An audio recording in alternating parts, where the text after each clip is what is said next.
For my listeners, I know I've been talking about digital marketing for 2 years on this podcast, and it's just been me talking about digital marketing. I've had some different members of different parts of different industries come and join and share their expertise and things like that. But I've never really had somebody else from the industry that does digital marketing join this podcast.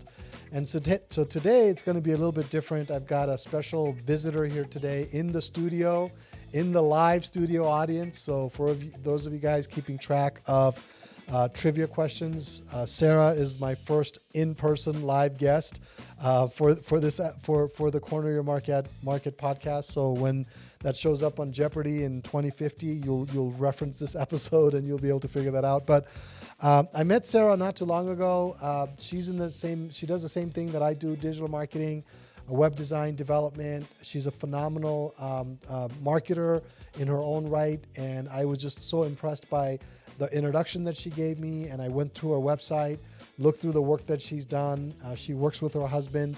And they co-own Jambo John. They established that in 2010. And so I invited her on the show today to just talk about, she's going to basically check me, make sure that I'm not telling you guys stuff that you should not be doing and things like that. She's really smart. She really knows her stuff. And so I'm really, really happy to have her on the show. So with that, we're going to get started really quick.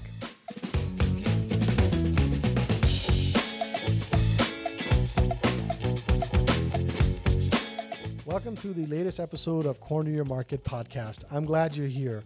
On this podcast, I talk about everything related to digital marketing, from website design and development to SEO, PPC, email marketing, social media, analytics, and everything in between. So if you're a small business owner, a marketing manager in a company, or an entrepreneur, and you want to get yourself up to speed on digital marketing related topics, this is the place for you. So like and share my videos, subscribe to my videos, and every other week you'll be receiving fresh new content that will help you grow your business by helping you improve your digital marketing. Thanks for watching, and don't forget to subscribe.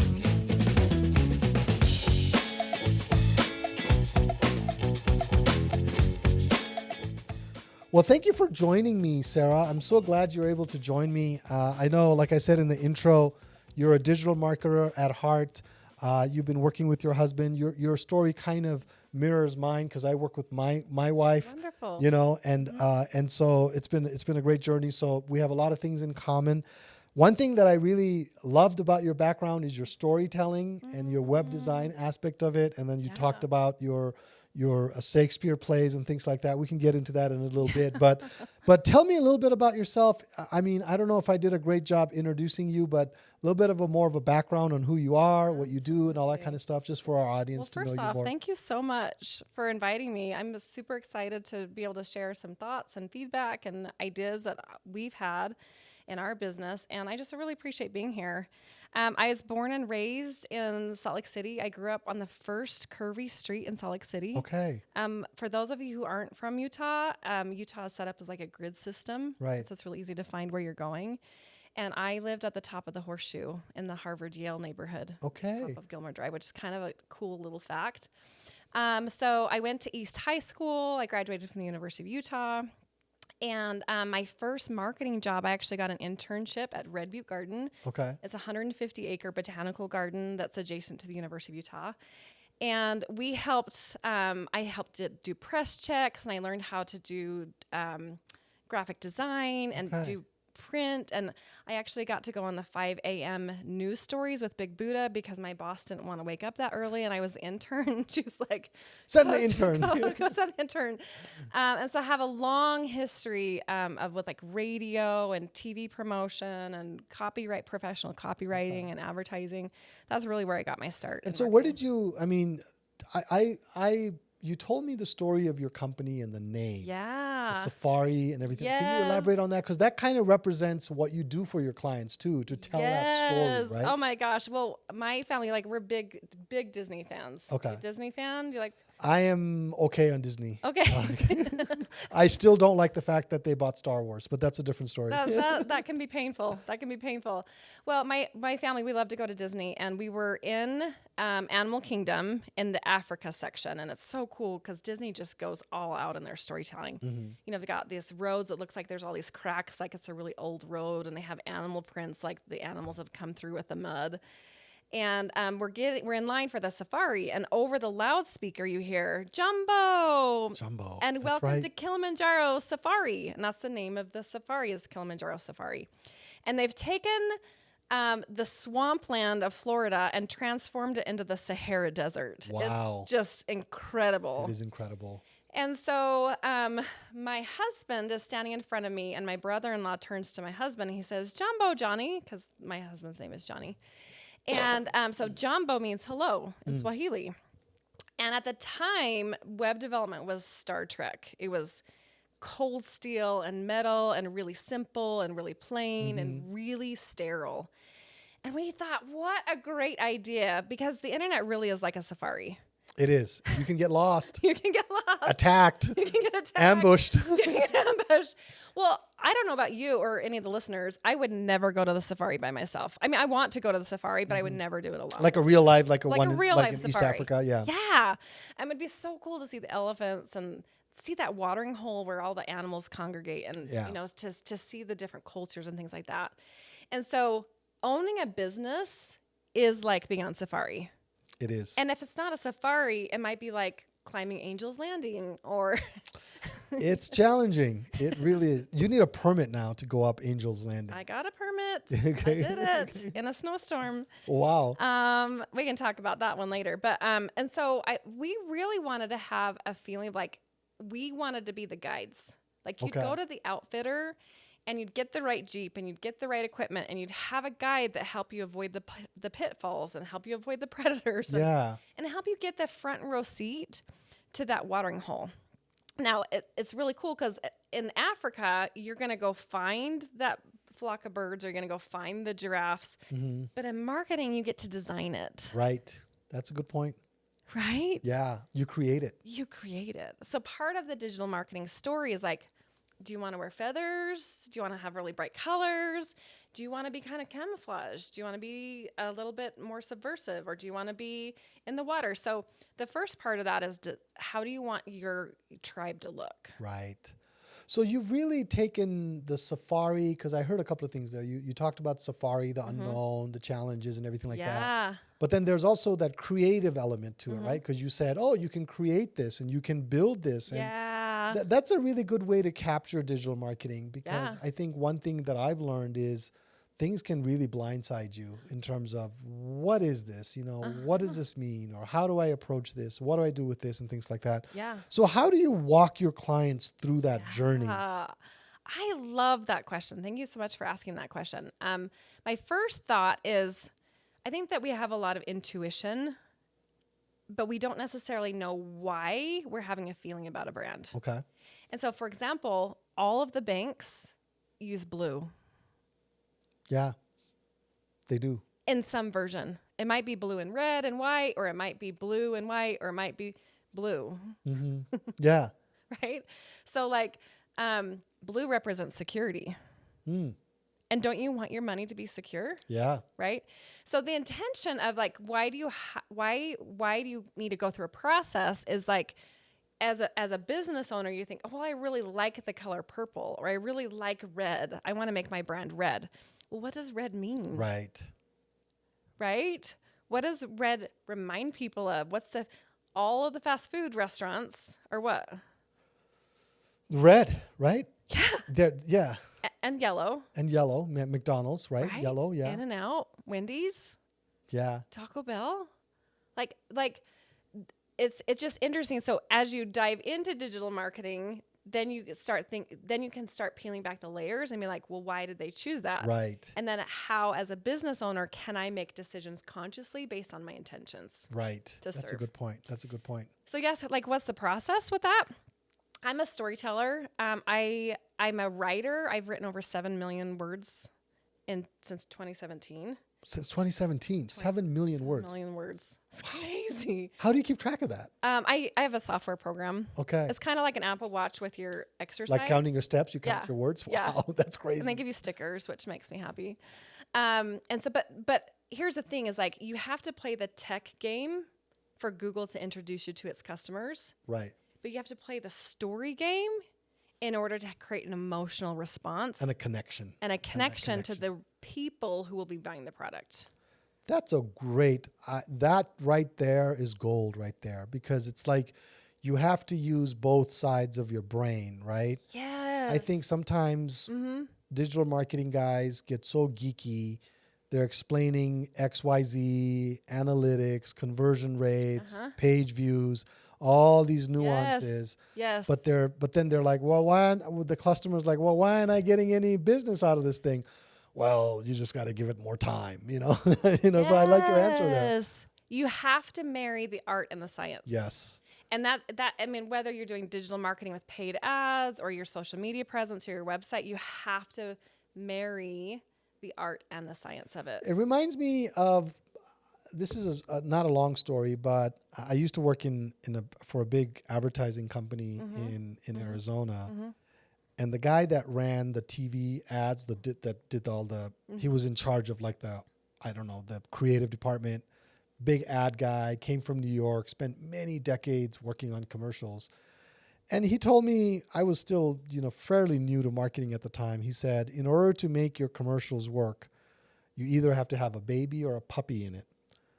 And at the time I thought, that's a great, funny joke, but the longer I've been in this business, I'm realizing that emotional connection is really what he's talking about, right? Yeah. Like who looks at a baby and they go, oh, there's that immediate connection. Yeah. You know what I mean? So you get that little hit of oxytocin. Yeah. And your brain is naturally like, I need to protect this. I need to nurture this. I need to engage with this thing. Yeah. Right? So how do you do that? Like not everybody's, manufacturing babies and puppies, so, Right. So how do you do that for like businesses that maybe pool products or plumbing company? Or, how do you connect that? Absolutely. So there's two things I want to tell you about is number one is identifying your brand archetype is really helpful. And number two is actually using storytelling formulas. Okay. So I wanted to start with the storytelling formulas. I saw this post recently and somebody was mad. They're like, J.K. Rowling stole the Star Wars formula and that's why Harry Potter is so popular. I was like, calm down. They both stole it. Yeah. So I love to bake cookies. Okay. I love to bake cookies. If you forget the salt, so you have 6 cups of ingredients, right? You have 3 cups of flour and 2 cups of sugar and 1 cup of butter. If you forget the 1 teaspoon of salt, you just throw the cookies away. Don't even. Yeah. Just start over. Yeah. Storytelling is the same way. It's a recipe. So the same formula that Shakespeare used to write Hamlet is the same formula in Lion King. Yeah. It's the same formula. It's the same formula. And so I think it can be disappointing because then when you're reading a really good book, you're like, oh, the guide has to die. I love the guide. He's my favorite. But as a professional, it allows you to create an emotional connection to your users. Yeah, that's a good point. So that's really cool is like knowing the storytelling formulas. And there's 7 basic storytelling formulas. Joseph Campbell transformed the traditional overcoming the monster. Okay. There's a couple into a storytelling formula called Hero's Journey, which is really popular right now. Okay. But the beautiful thing is, for example, if you own a business and you have a customer, most people make the mistake of saying, I'm the hero. Our company is the hero that's going to come in and be the story. But that's a huge mistake. And I think if businesses can realize you are just a blip in somebody else's story, and if you can be the guide, give them a tool or give them a service or give them insight or confidence, then the user, the customer wants to be the hero. Yeah. And you're part of the reason why they're successful, but it's not about you.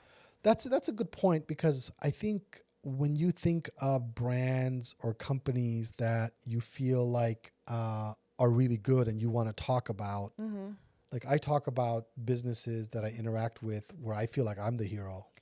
I'm so glad I found them. Yeah. Look, I tell my wife, look what I found, look, they do this, and I'm the hero of that story, right? Right. Like they're just a Right. participant Right. in making me a hero. Yes. And it also, so, I think as businesses, it allows us to be servant leaders. right. I think that marketers get a bad rap for being deceitful. Yes. And I think this is the book of Sarah is we have to lead with problems because our brains will actually make messages disappear unless it's solving a problem. So as a marketer or as a business owner, if you're not addressing the problems in the room, your potential customers are going to be like, I'm so busy trying to just survive. I don't have time to even look at what you're trying to offer. Right. So that's an interesting it's point. really different than fear mongering. We're heading into an election cycle and you see a ton of fear mongering. I don't watch anything. It's like, I'm not going to watch anything. But I want to leave the country for the next 7 months. Right? And come back. But if you can lead with a problem, then what happens is the brain of your consumers is actually looking for those solutions. Right. And so then you can say, hey, do you have this particular problem? And the consumer will say, well, of course I have that problem. Yeah. I've been looking. I'm so glad I found you. Yeah. Tell me more. Tell me, how can I sign up? How much does it cost? And so I think that's a really beautiful example of servant leadership is like showing empathy and compassion and giving tips and tricks and tools to help solve problems is a really great way to attract. So how do you do all of this without like looking fake? You know what I mean? Sometimes I look at ads or creatives and things like that, and it doesn't feel like they genuinely know. Do you know? I mean, sometimes it can come across fake, like we care about our customer, but the sales guy that shows up or, does this is not in alignment with it. I guess that's an operational issue. Or well, and it's like this service with a smile. You're like, hey, we serve with a smile, but then you go to the front desk at the dentist's office and they're grumpy. Right, exactly. So I think the real trick to that, and it's not a trick, is to be authentic. Yeah. And to be aligned with your core values. And not promise something that's not in alignment with your core values. That makes sense. Which I think is like if you're hiring out your marketing and you're hiring a third party to do your marketing, you need to make sure that you're hiring somebody that has the tool set to grapple with the authentic business and to grapple with your story. I mentioned storytelling archetypes a minute ago. Carl Jung was a social scientist and had created a framework to have 12 archetypes. You've probably heard of them. There's the explorer, there's the sage, there's the jester. Yeah, There I've are heard words parts of it, yeah. Yeah, there's words that are familiar with our language. But I think one really easy way to identify with a message that can be authentic is to identify what is your brand archetype. And there's different ways to do this. At Jumbo John, we have a brand archetype quiz that your viewers can go to jumbojohn.com and download it and do it. It's really, really entertaining.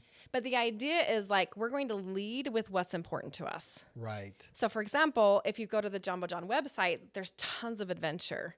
There's climbing the mountains and there's the rapids and there's the Japanese pagodas because we're leading as the adventurer. We want to be the guide. Right. You have one thing I noticed about you is when you told me when we first had the introduction, I went to your website and I was like, wow, Sarah actually lives what she says. That was like, the website was like, wow, this is an adventure.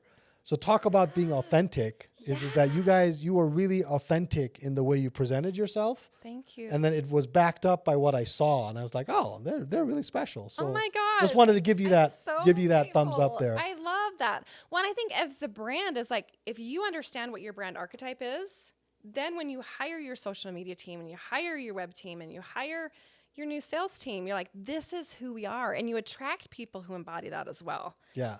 Because it's challenging to work with a marketing company that doesn't even know who they are. How are they going to help me? It's kind of like going to a dental office and seeing the dentist with bad teeth. You know what I mean? It's the guy doesn't even take care of his own teeth. And here's the interesting thing. We were doing a website for a medical company. They have 17 locations across the country, big organization.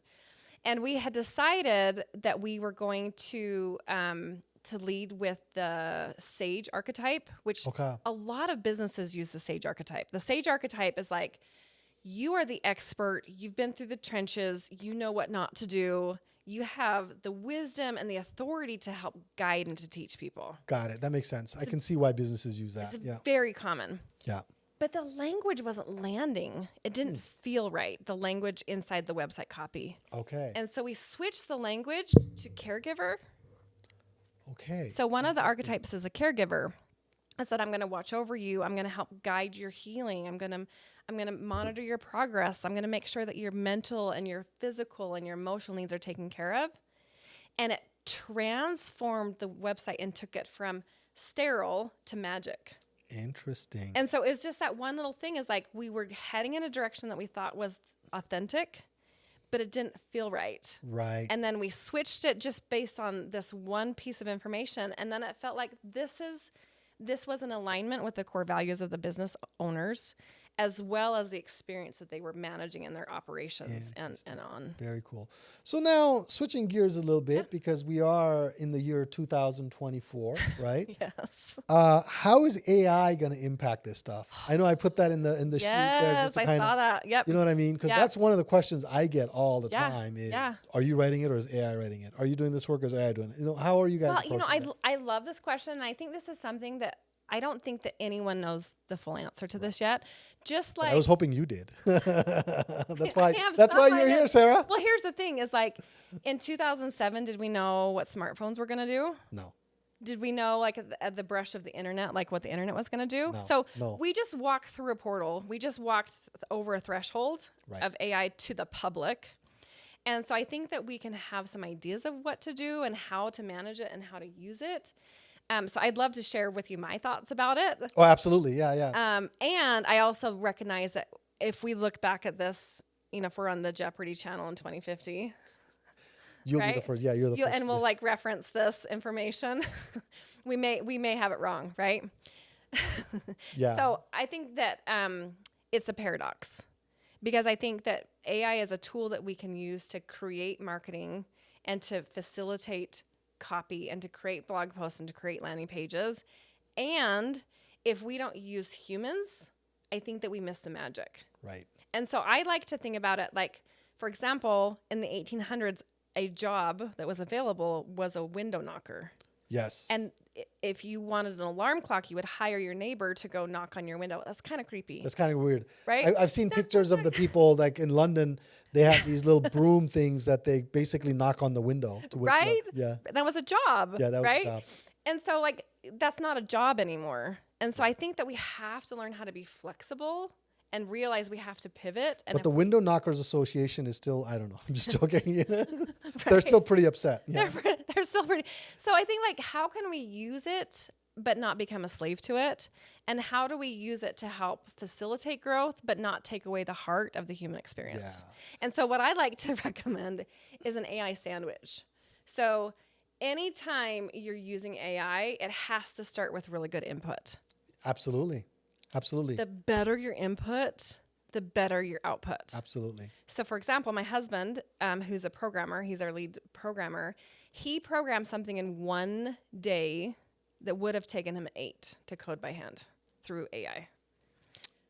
But here's the thing. I couldn't have programmed in one day what he did because I couldn't have given the correct input. Right. Right? That's a great point. So it's like, I think that if we're not using it, we're going to fall behind. Yeah. But I think, so you have to start with really good input. And it's like train any the tool, model. right? Yeah. I mean, you can give me a tool. You could put me in a mechanic shop and give me a tool. I'm not going to know how to fix that car. Right. I could have all the tools. I could have everything I need. I could have the uniform. I could have the glasses, whatever it is. I don't know if I can get that car in that lift. You know what I mean? I don't know how that works. I think it's the same thing. Yeah. I think we're getting inundated by AI content. I think Google's latest updates is going to crack down on AI spam, right? So that's happening. And then you have people that are taking the easy route and just putting out stuff made by AI, which is unfortunate. Well, and I think like once you get AI copy and AI blog posts and AI newsletters, you have to have a human touch to clean it up. Yeah. But I think what the algorithms are looking for is they actually want good copy. Right, they do. They want thought leaders. They want to refer websites that are producing a really good experience for their users. Right. Right? That's a good point. And so I think that we have to monitor how, I think the AI content, for example, if you're going to be using AI content for blog posting with human interaction, it has to replicate the same production schedule you were doing without AI. Yeah. So you can't post 100 blog post articles in a month when before you're like, I updated my website twice last year. Yeah. You're flooding it. There's smart AI on the other end detecting it too. It's Right. spy versus spy. Remember the Mad comics, the spy versus spy, Right. AI versus AI. Right. So some of that AI is just regurgitating old information. And I think as if you want to be a thought leader, if you want to be a product leader, you have to be creating new information. Well, it's in the name, regenerative AI, right? It's regenerating what's Yeah. already there. It's not Yeah. creating anything new. Yeah. So from what I'm hearing you say is it's going to have an impact in the productivity. It can have impact in maybe accelerating your thinking and your processes and things like that. But at the end of the day, the expertise of the human is very important. Yes. And the expertise that they bring to using AI is also very important, right? So it can be very, very powerful that way. So how do you see, what would you tell a small business owner right now? Maybe they've got a decent sized business. They're hearing all this stuff about AI and digital marketing. I don't need an agency. I can just do this myself. I'm just going to hire some college kid or intern and put them in front of ChatGPT so they can bang out stuff. Good luck. Yeah, I was going to say. That's great. Yeah. You know what? I think this is the challenging thing about marketing, because marketing is such a low overhead business to be in. Yeah. That we have a wide variety of skills and experts that are offering marketing services. Yeah. And so I think that there's a great place for freelancers and for the younger generation to market. I think it's a really good opportunity to earn a living. Yeah. And depending on the risk management that you're taking in your business, you may want to invest more, especially with somebody that's going to be planning your marketing campaigns and planning the marketing growth, just to ensure that you're avoiding the pitfalls. Right. Right. So, for example, with AI copy, we have an awesome website. I love working on their website. Their content strategy is to use mediocre copy through AI with the blogging. And we had a huge amount of growth, but as soon as the algorithm hit, we saw about a 30% decrease in traffic. Yeah. Right. Yeah. And so now that we know that the algorithm's out, then we can pivot and we can tweak and we can change what we're doing. But it's really important to have a leader in your marketing sphere that has vision and has skills to get you from A to B. Yeah, absolutely. So as a business owner, if you don't have the skills to create the vision, make sure that your team, whether you're hiring somebody young, because young people, I think in some ways are more flexible and more, right? They can be more flexible than we are. Weird that I'm saying this, but as somebody with more experience. But I think it's like, can you quantify that specific function that will create the results you're looking for? Young people are very, very adaptive too. I mean, I just found out after my daughter graduated high school that she's like, "Oh, Dad, I got to cancel my ChatGPT subscription." I was like, "What were you using ChatGPT for?" Well, I mean, high school was work. So these kids have ChatGPT Pro versions that they're using to get all their work done. ChatGPT is awesome. We use ChatGPT, I think, for planning and organization. Yeah. ChatGPT can be used as a training model. Yeah, it can. You know, one of the things I love as I'm walking participants through a marketing workshop using ChatGPT, one of the prompts I use is, okay, I have a website business in Utah. Ask me 20 questions about my business.